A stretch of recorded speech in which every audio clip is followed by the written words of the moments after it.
ภิกษุทั้งหลายจ๋าอุปมาแห่งสังขารบุรุษผู้ต้องการด้วยแก่นไม้เที่ยวไปมา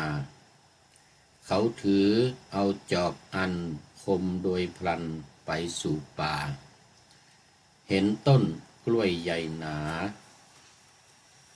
ลำต้นตรงยังอ่อนยังไม่เกิดแก่นไส้ในป่าไม้นั้นเขาพึงตั้งใจตัดโคนกล้วยทั้งปลายแล้วปอก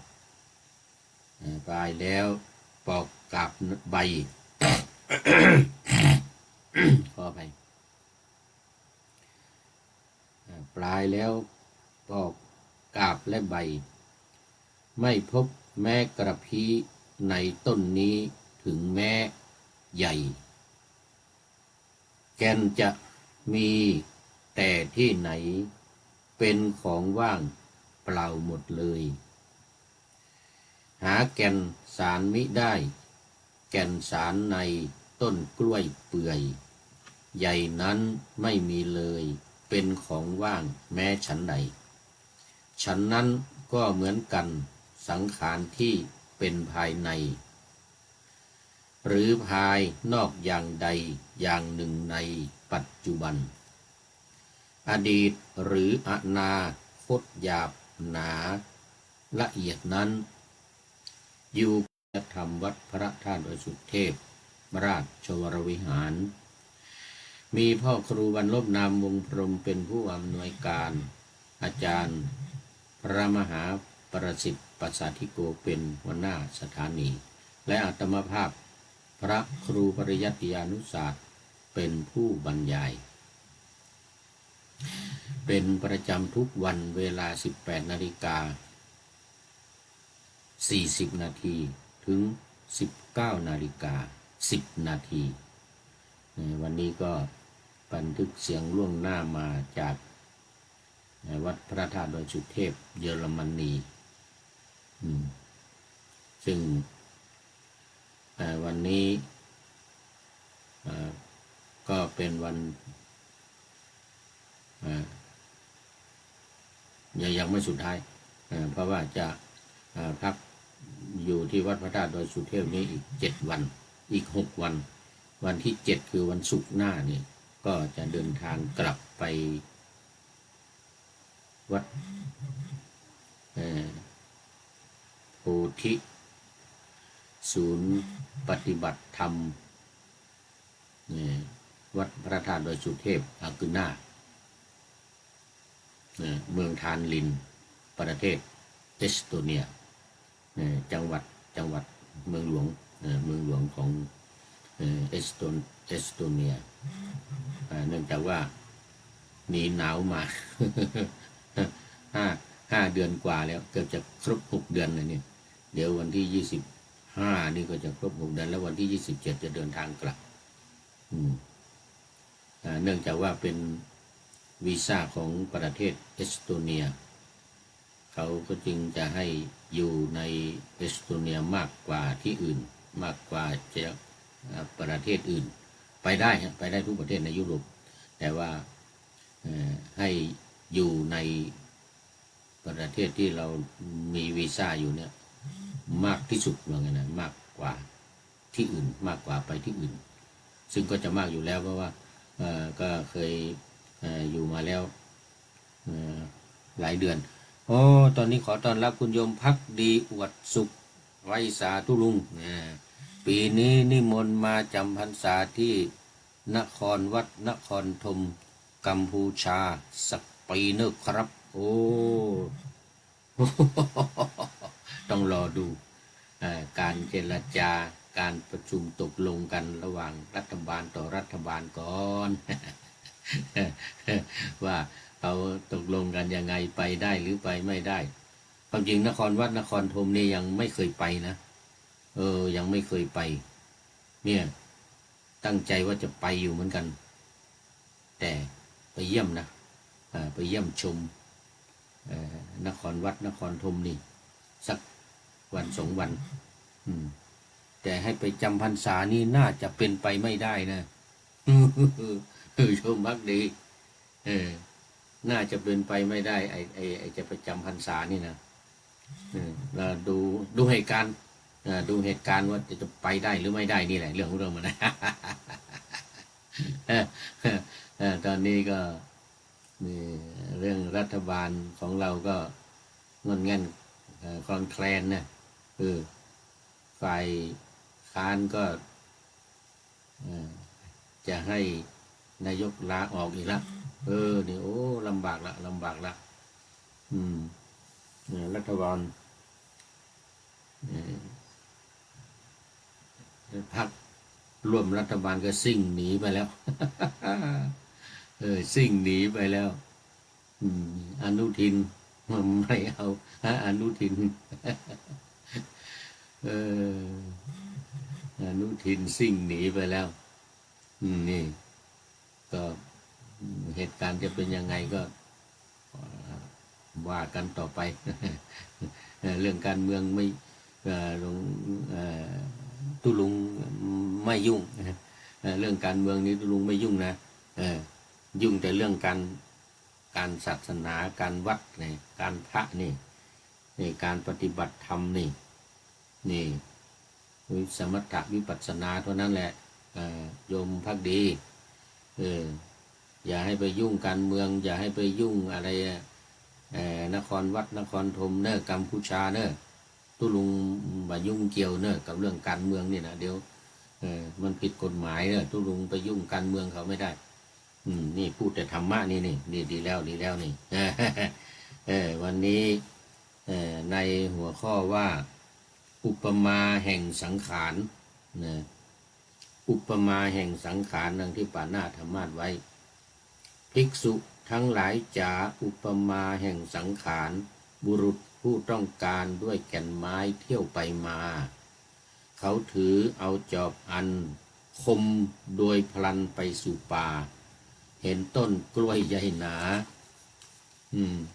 ลำต้นตรงยังอ่อนยัง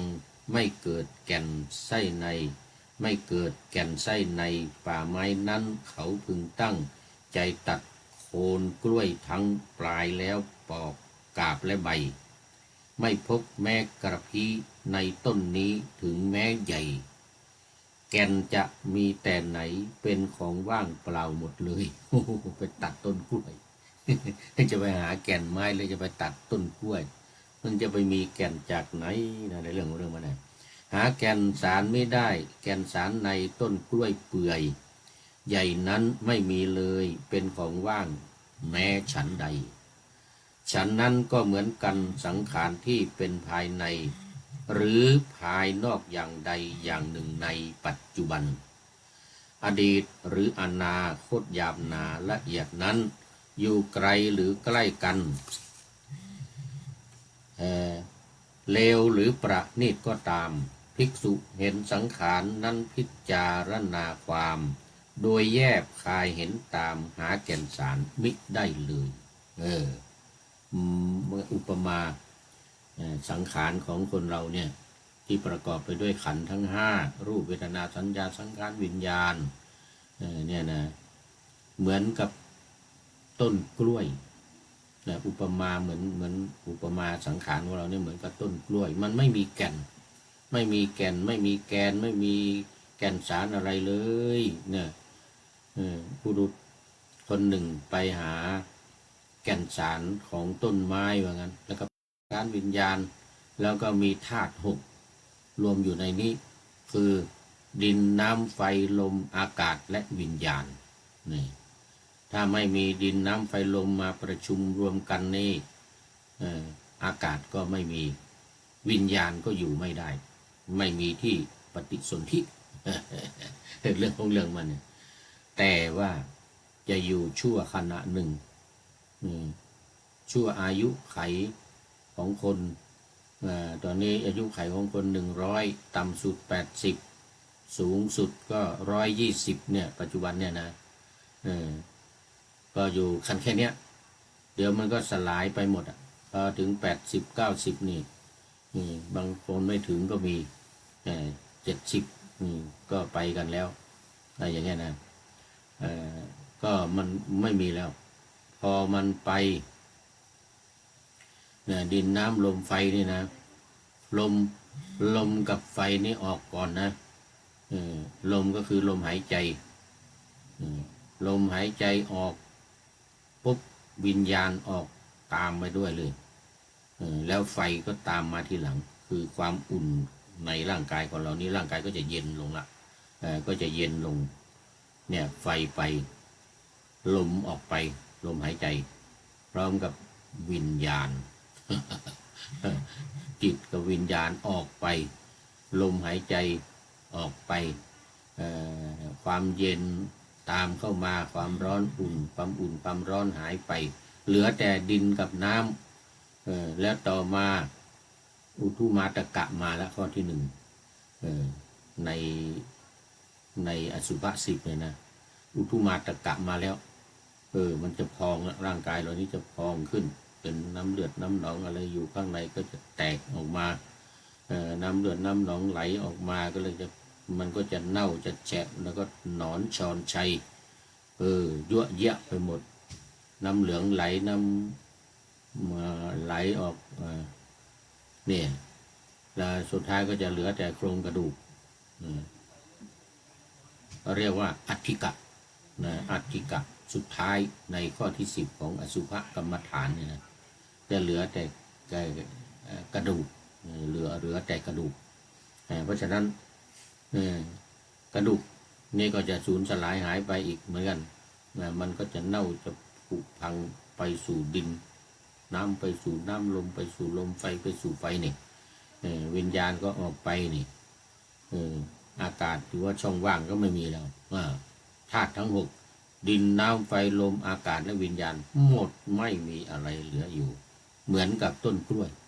แก่นสารไม่มีเอาปอกเอากาบออกเอาใบออกอะไรออกแล้วไม่มีอะไรสักอย่างเป็นของว่างเปล่าอุปมาของสังขารของคนเราก็เป็นเหมือนเดียวกันนะดังที่มาในขันธวารวรรคสังยุตตนิกายพระสุตตันตปิฎกเล่มที่17หน้าที่172ถึง73ข้อที่245นะขันธวารวรรคสังยุตตนิกายเล่มที่17ฉบับสยามรัฐนะเนี่ยพระไตรปิฎกฉบับสยามรัฐก็ใกล้เคียงกันกับฉบับมหาจุฬาเล่มสีฟ้านะอันนี้เล่มสีน้ำตาลหนังสือพุทธวจนะหมวดธรรมรวบรวมนำมาซึ่งข้อปฏิบัติสมถกรรมฐานวิปัสสนากรรมฐานโดยเฉพาะเลยว่าข้อว่าเปิดธรรมที่ถูกปิดการปฏิบัติสมถกรรมฐานวิปัสสนากรรมฐานขอโมทนาขอบคุณกับทีมงานของพุทธวจนะของท่านอาจารย์คึกฤทธิ์ไว้ณที่นี้ด้วยเป็นอย่างยิ่งด้วยเป็นอย่างยิ่งเลยเพราะว่าได้ใช้หนังสือเล่มนี้ซึ่งเป็นตัวแทนของพระไตรปิฎกนำเอามาหมดบาลีขันธวารวรรคสังยุตตนิกายพระสุตตันตปิฎกเล่มที่17อย่างนี้บอกไว้ชัดเจน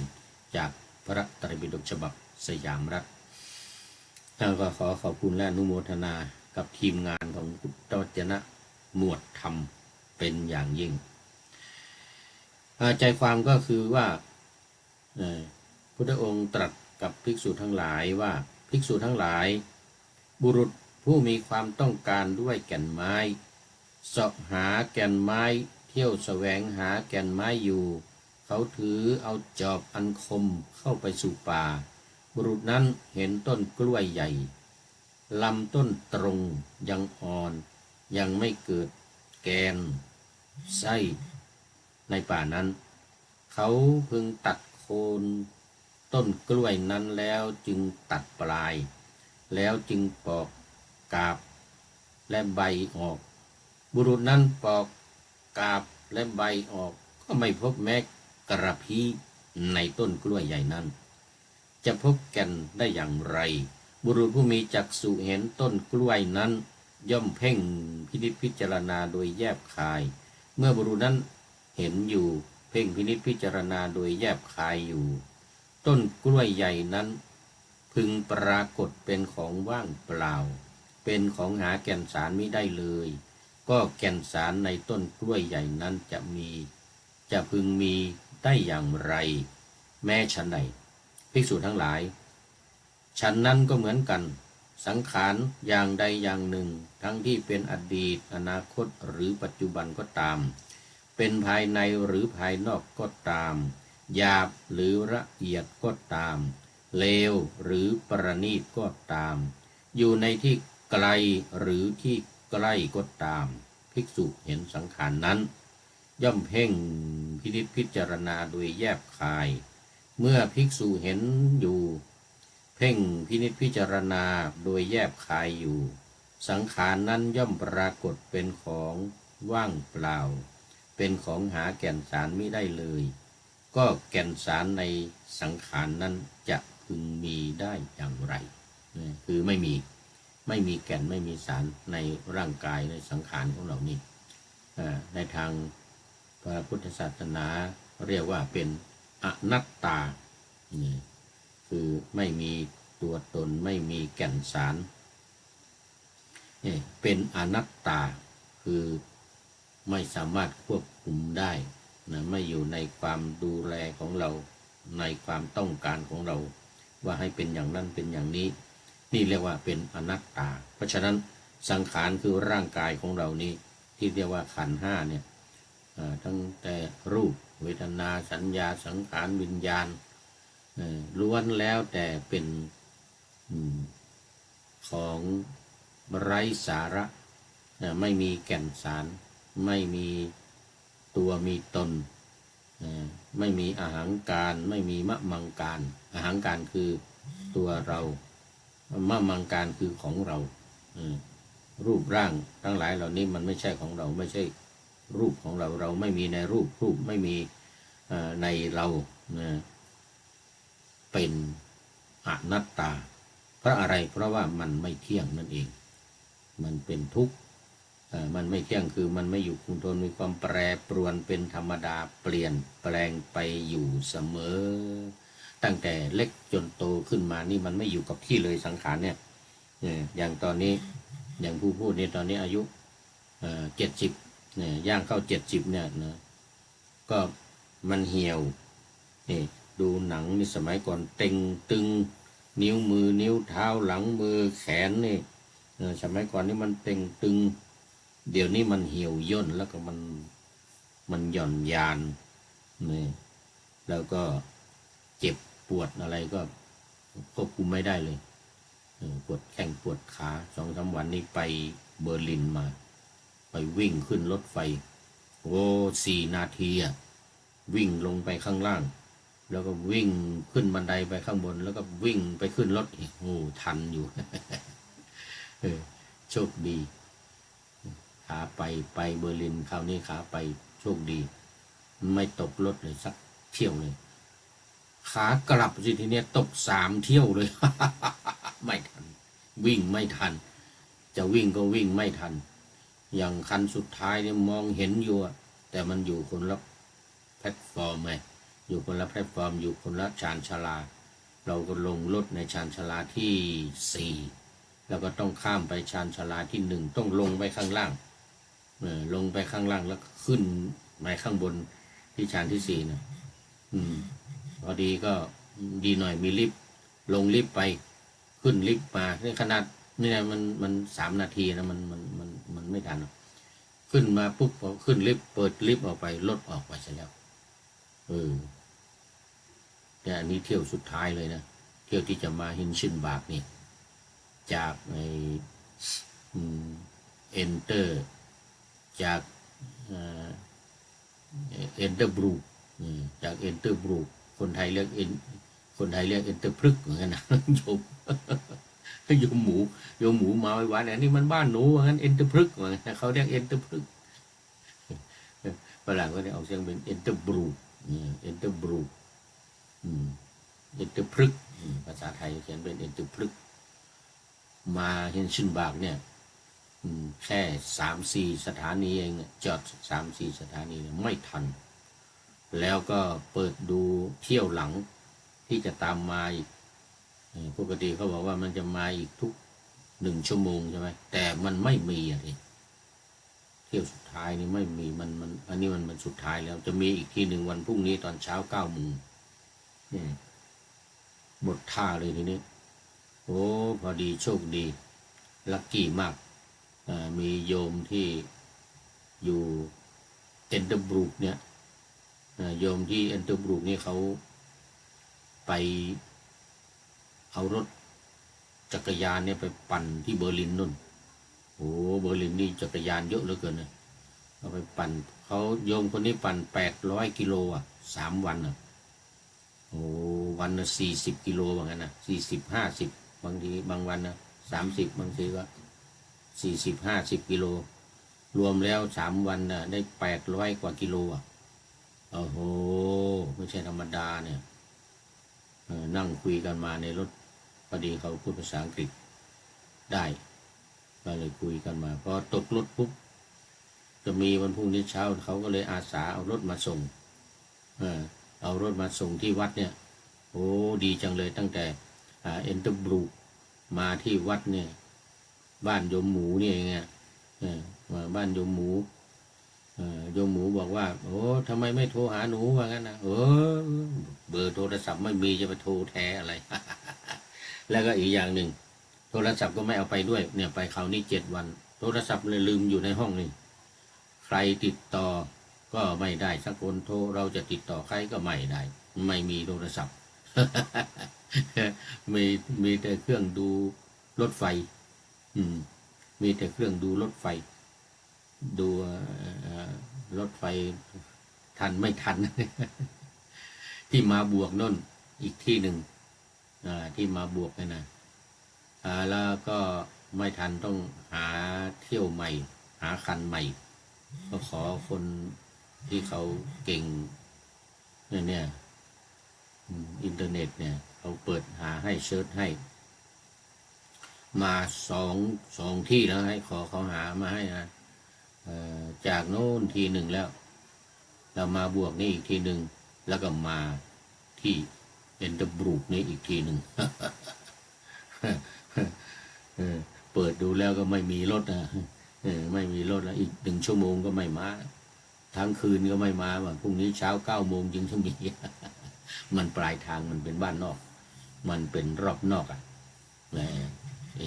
อ็นเตอร์บรูกเนี่ยนะแล้วก็มาฮินชุนบากก็เป็นระดับตำบลมันมีนั่นแหละเที่ยวสุดท้ายแล้วแต่เที่ยวอื่นไม่มีแล้วก็ลุงก็เอารถมาส่งที่วัดนี่โอ้สาธุโมทนาเป็นอย่างยิ่งวันนี้คุณโยมภักดีอวดสุขก็เป็นเข้ามาท่านแรกแล้วก็เป็นท่านสุดท้ายนิมนต์ไปจำพรรษาที่กัมพูชา ต้องขอแสดงความเสียใจ ต้องรอดูเหตุการณ์ก่อน แล้วก็เป็นท่านสุดท้ายเลยทีนี้มีคนเดียวเข้ามาสู่เส้นชัยของรายการในวันนี้โมทนาเป็นอย่างยิ่งขออำลาพรากจากผู้ชมฟังที่เดินยืนนั่งนอนฟังทั้งหลายขอให้มีความสุขใจและกายสดชื่นสบายไปตลอดกาลนำเอาธรรมะไปปฏิบัติเพื่อให้กำจัดทุกข์ใหญ่ภัยพานพ้นเกิดตายในวัฏฏะสงสารบรรลุนิพพานทุกท่านกันเทินขอเจริญพร